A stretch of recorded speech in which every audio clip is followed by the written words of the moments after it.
para começar a falar sobre esse assunto da manipulação, a gente vai falar um pouquinho sobre a questão de poderes, né, e de superpoderes. Então, um filme que eu achei muito legal, que saiu na Netflix há algum tempo atrás, na verdade o filme em si ele não é tão legal não, mas a ideia do filme ser muito bacana para esse tipo de assunto, é um filme chamado Power, né? Nesse filme a gente vê uma marginalização dos superpoderes. Então, qual que é a temática, né? Não vou te dar spoiler não sobre nada, mas para que você entenda por que eu estou citando ele aqui. Nesse filme, qualquer pessoa pode ter acesso a um superpoder tomando uma pílula. Então você toma aquela pílula, você toma aquele medicamento, e por 5 minutos você tem um poder que ele é aleatório para você.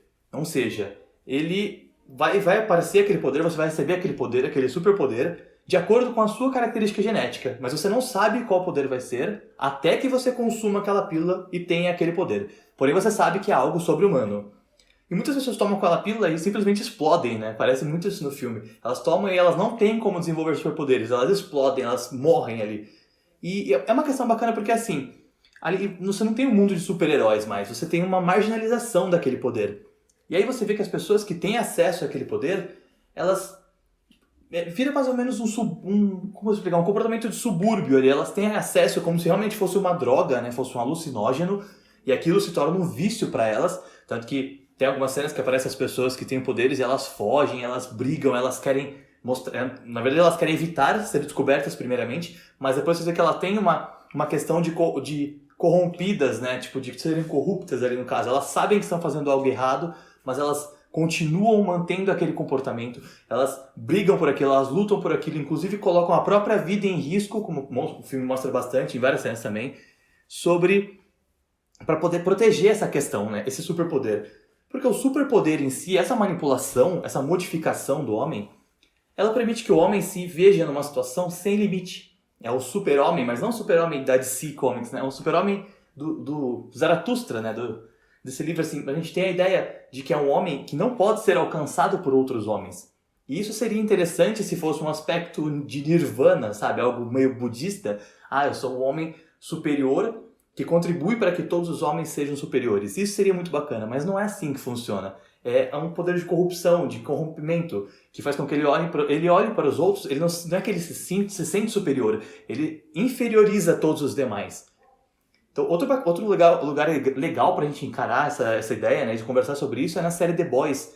Né? Então ela tem aquela metáfora do herói que é bonitinho, que é genial, que é legal, que quer salvar o mundo, mas na verdade todos eles são produtos, e todos eles são corruptos, todos eles são horríveis como pessoas realmente, porque eles estão preocupados com o ser humano é inferiorizado por eles. Então, a gente tem lá o Capitão Pátria, por exemplo, e ele simplesmente não tá nem aí para as pessoas, ele não salva pessoas porque ele quer ser bom, ele salva pessoas porque ele quer ser amado por elas, ele quer ser idolatrado por elas como um deus, como uma divindade.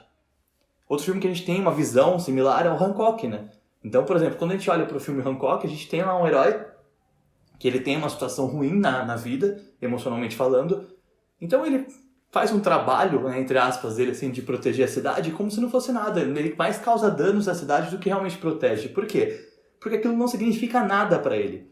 Aquelas pessoas, elas são inferiorizadas por ele. No caso do Hancock, devido à condição emocional ali do personagem, claro, é diferente do Capitão Pátria, não é uma comparação direta, mas a gente entende que aquilo não tem significado para ele, aquelas pessoas não significam algo para ele não tá nem aí. Tanto que ele vai, as pessoas querem prender ele vai para um lado, ele vai para o outro, ele não tá nem aí, entendeu? Outro filme que vale a pena a gente comentar também sobre essa questão de poder, de modificações, assim, né, de como que o homem muda, é no Batman vs Superman. A gente tem aquela cena que o Super-Homem é preso e ele tá lá com as algemas, tipo, pô, quem que vai segurar o Super-Homem com uma algema de ferro, entendeu? Mas ele tá lá. Então, as pessoas nesse filme mostram bem essa questão de você olhar para deuses entre nós. E por que eu tô falando sobre tudo isso, né, nessa série de modificação genética, dessa questão de poderes? Porque basicamente isso é uma das coisas que toda essa questão pode gerar. Porque imagina só uma possibilidade que a gente possa modificar o nosso corpo, modificar a nossa condição genética para ter algo similar a um superpoder. Quando eu falo isso, eu evidencio sempre, né? Não é tão ficção quanto a gente acha que é. Porque da mesma forma que a gente tem um medicamento que ajuda a enfrentar uma febre, que ajuda a enfrentar uma gripe, que ajuda a enfrentar uma falta de ar, enfim, algum medicamento que contribui para alguma condição sua, isso também é uma manipulação genética. Então você imaginar que algo como Power possa existir, logicamente não naquele formato, né? Não naquela ideia principal, mas que você possa alterar algo no seu corpo que te torne diferente das outras pessoas, dos outros homens, não é tão surreal quanto parece quando a gente fala sobre. E o que será que esse poder, né, entre aspas, esse superpoder ali também, entre grandes aspas agora, ele traz como característica social para aquela pessoa que está utilizando, né? O que será que isso muda na forma que aquela pessoa encara as outras pessoas, né? É tipo aquela frase do você quer conhecer um homem, então dê poder a ele.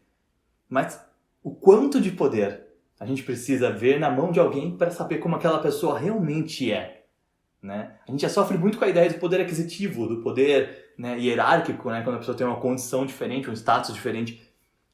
Mas é uma modificação genética. Será que, né, o quanto ela corrompe alguém? O quanto ela poderia fazer com que a pessoa olhasse para as demais e sentisse que elas não pertencem à mesma raça, à mesma classe, à mesma existência que ela, né? Então eu acho que é um questionamento super válido. Eu quis trazer esses exemplos, essa conversa para a gente pensar um pouco sobre isso também.